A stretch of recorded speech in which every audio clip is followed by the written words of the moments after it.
Ladies and gentlemen, may I now invite you to one of the most amazing questions that you can ever be asked. This is also a very important question because this is generally the first question and therefore the icebreaker. The question is, tell me something about yourself. This question can also come in another format, introduce yourself. Whenever such a question is asked, and that too at the start of your interview, I generally say this is a lottery question. Why do I say it's a lottery question? Ladies and gentlemen, interview is all about selling, and as a part of your selling process, it's your business to talk about the strengths. It's your business to talk about how amazing you are. And the beauty is, as a part of your answer to this question, you can bring all the positives you have and put it across to the company. That is why this question is the best you can ever get. But when such a question is given to you, are you really ready?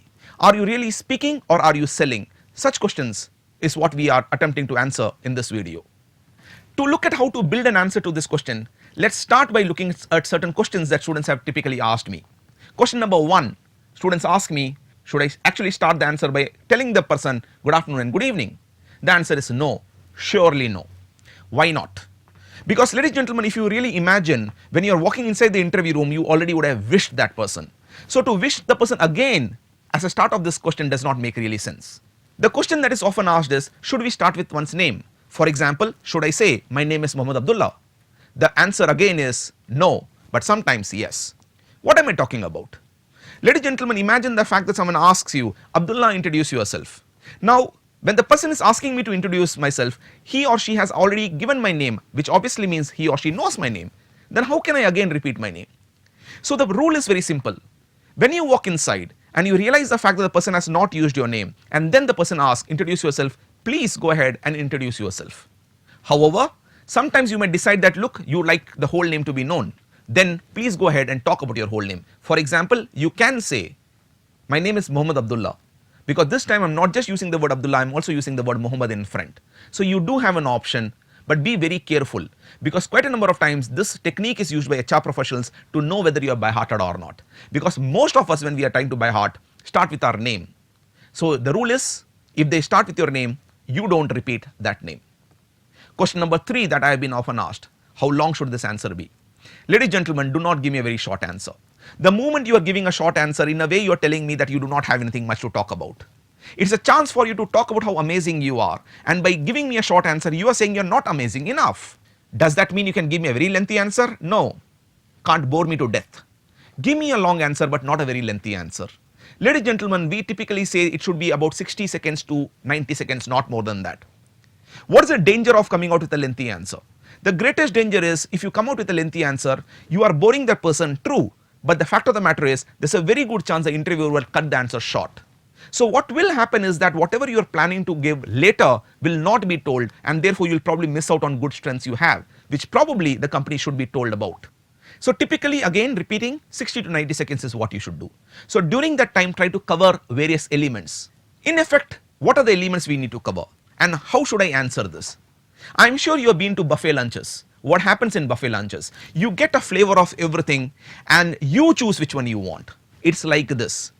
Don't elaborate on anything special. Give a flavor of all the dimensions you have. Academics, extracurricular activities, everything. Let them decide what area they would like to ask more questions in.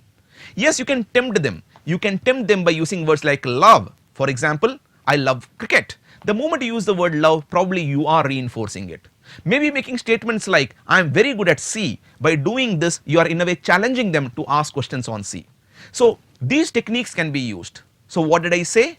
2 important factors. Point number 1, buffet lunch. Talk about various dimensions, do not elaborate so much. Point number 2, yes, tempt them. In certain areas where you want them to quiz you more, tempt them by using grand words, by probably elaborating a little more. Those techniques can surely be asked. So now let's bring all the elements together. When I said show me various dimensions, what dimensions? Point number 1, surely talk about academics. Ladies and gentlemen, the company is sitting in front of you because you are academically qualified. So academics cannot be ignored. But should you talk less about academics or more about academics depends on what your profile is. If you are a person who is good in academics, elaborate it. If you are a person not so strong in economics, do not elaborate it so much. Reduce the content, but please do talk about it. I will be elaborating a little bit more on this as we go forward. Point number 2, don't give me facts, give me life. I've heard many students who come and say, sir, in 10th class I got 71% marks, in 12th class I got 82% marks, I've done my schooling from ABC high school. How does it matter to me? So when you are answering, give me life. So if you were to tell me that you have always been a good student, if you were to tell me that you have stood among the top 3 in the class, if you were to tell me that you have consistently been one of the above average students, then I understand. You need to understand 72% means nothing to me. Because in certain states, 72% would be a very high score, like for example in Maharashtra. But if you are from Andhra, 72% is not a good score in 10th, surely not a good score in intermediate. So the number has no importance to me. What matters to me is the life to it. So give me life. Academics is surely to be highlighted. Certain other elements of academics you can also highlight. For example, if you are in a front of a IT company, talk about your IT subjects. If you have done certain courses in IT from outside, please go ahead and talk about it. So if you have done courses from outside, in a way, by telling it, what are you telling the company? You're telling the company 2 important things. Number 1, you're interested in IT. Otherwise, why would you have spent some time and money going outside and doing it? Number 2, by doing so, you are also telling the company that, look, I know something extra apart from what my friends know. That way, you are differentiating. Ladies and gentlemen, interview is all about differentiation. It's about selling. And in selling, you have to sound much more special than your competition. And you are achieving that here. After academics should come surely your extracurricular activities. Companies are not looking for people who are only good in academics. We are looking for other dimensions. Extracurricular activity comes in that. Extracurricular activity can also include co-curricular activities. Generally, when we use about any issues related to your academics directly, it's known as co-curricular activity. Apart from academics, it's known as extracurricular activity. For example, maybe you have gone for an industrial visit. Maybe you have done certain other paper presentations. Maybe you have worked as an intern. All this will come as a co-curricular activity. Tell that to the company. You may ask me, these are information which are already there in the resume. Then why should we repeat it? Answer is simple. Resume will have a lot of data. Out of that, important ones are what you're going to talk about and tell me something about yourself. It is not that you're going to repeat complete resume, because if that is the case, then why do I need this question to be asked? Because the interviewer anyway has the resume. So out of the resumes, important elements which are there, you will talk about it. You could probably elaborate certain projects you think are relevant to the company. Such things can surely be done. Extracurricular activities are also important. When I use the word extracurricular activities, it can be being a captain of a school team, being probably a captain of the school itself. Maybe you have organized events. Maybe you've taken part in social activities. Ladies and gentlemen, this is where I would like to stress something. Please do present a social dimension of yourself. Companies today are very conscious about how they are contributing to the society. They would love to have someone who has done the same thing. They would love to have someone who is socially conscious. Now, typically, if you look at Indians, we are not very socially conscious. But that does not mean we are not at all. So do not tell me you have not done anything. Something small is worth nothing at all.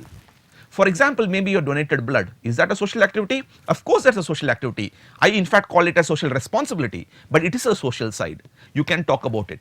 Maybe you have taken part in beach cleaning things. Maybe you people have done something for the poor. Maybe you are a person who visits the old age home quite often. Maybe you love to spend some time with the orphans. Ladies and gentlemen, all these are social activities. For God's sake, tell the companies those, because you have done so. Hobbies play a very important role in defining what we are. Hobbies are also important because they talk about our characteristic. Do mention hobbies, don't elaborate them, but mention them. But if you really want to tempt them to ask more questions on a hobby, as I said earlier, use powerful words like I love photography, that's something I enjoy doing. I love spending time with my friends and going on long drives. All that elaboration can be done. Hobbies are also important because they tell me very important thing about what you are. I generally talk about hobbies, and whenever I do so, I say, give me at least 3 hobbies, out of which one is a team hobby. Why is a team hobby important? Ladies and gentlemen, you ask me, Abdullah, tell me your hobbies, and I say I love watching television or reading novels. It probably gives an impression of a person who is not a very good team member. It probably gives an impression of a person who is an introvert. That's not a good news in today's world, where you are going to work in teams, where you are expected to interact with others. So generally, I keep telling people, give me one hobby which is a team hobby. And if it's an adventure sports, all the great, go and sell it. Ladies and gentlemen, one important dimensions of what we are is defined by our family. Family plays an important role in defining what we are. Therefore, do say something about a family. But don't tell me your father's name. Don't tell me that my father's name is Sulaiman. How does it matter to the company if my father's name is Sulaiman or George, for example? So what is recommended is give me life, as I said earlier, even here in family. You can talk about the fact that coming from a broad-minded family, you have been exposed to various things. You can talk about the fact that both your parents are well educated and education has always been an important part of your life. You can talk about the fact that though my parents are not well educated, my parents have seen to it that I do get good education. Such statements are good because they are giving a flavor of how your family environment has influenced you. Ladies and gentlemen, finally there's one thing which I always tell my students to do. End this answer but end this smoothly. Why are you sitting in front of the interview panel? That should be the ending point. So define a goal. Talk about your goal. Don't elaborate so much as I said earlier, but one sentence, probably a sentence like, my goal in life is to join a leading company like yours. Please don't use strong words like joining your company. You cannot decide that. Probably yes, the goal can be yours, but at the end of the day, you are speaking to the God who is going to decide whether you're going to get inside the company or not. So don't say the goal is to join their company. That seems as overkill. Let me therefore reiterate all that we said. Number one, please speak. Don't make it too short, but don't make it too long. You will probably ask me, look, my answer is not long enough, then what should I do? Be innovative. See what else you can add. Probably you can talk about your strengths. You can probably talk about your short-term goal as well if you required. But of course, you should not talk about your weakness. Remember what I had said earlier, weakness is to be said only when they ask you to, nowhere else. Quite a number of times I have seen people, just because they talk about their strength, they like to balance it out with their weakness. Ladies and gentlemen, you don't need to do so. Remember, interviews and advertisement, it's about selling. You do not have to balance it out by talking about your weakness. Next point I said, get a structure. Talk about academics, talk about extracurricular activities, include co-curricular activities if you want. You can talk about your hobbies, talk about your family, but do talk about your goal. Ladies and gentlemen, this is the best question you can ever get. So do make it a point to plan for this. See to it that you're not just planning in content but also in delivery. And when you go in front, impress them. In one of the videos I have told you that the first 1 minute is the most important time. First 1 minute, if you can relax by answering and more importantly by hearing about questions which you have already prepared for, then it is going to help you later when your mind is not so tensed. But if you do not do well in the first 1 minute, then tension levels are going to go forward. And doing so later, even if they ask a basic question, you will not be able to answer well because you are tensed. And generally this question forms the first question.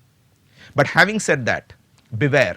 Quite a number of times such questions are also asked in the middle. And if that happens, then your answer has to undergo a little bit of change. For example, probably earlier they've already asked about your family.